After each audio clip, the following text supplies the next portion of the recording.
అందుచేత ఎవరికి వాళ్ళే వ్యక్తిగతంగా మీ కుటుంబాలని మా కుటుంబాలను మనం రక్షించుకోవాలి, కాపాడుకోవాలి. ఎందుకంటే ఎవరు మృంగుదునా అని సాతాను లోకమంతా తిరుగుతున్నాడంట. ఎవరు మృంగేద్దాం, ఎవడు బలహీనుడిగా ఉన్నాడు మృంగేద్దాం తిరుగుతున్నాడంట.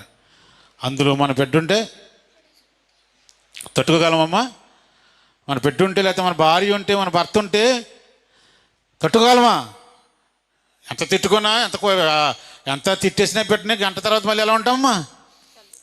వాడికన్నా మనం తిడితే ఆ తిట్లకి వాడు బాధపడే బాధ కన్నా తిట్టినందుకు తల్లిదండ్రులు మనం ఎక్కువ బాధపడిపోతాం తర్వాత.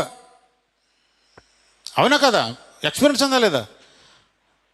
తల్లి తిట్టేస్తుంది, కొట్టేస్తుంది, మళ్ళీ ఒళ్ళు పెట్టుకుని ఏడుస్తుంది.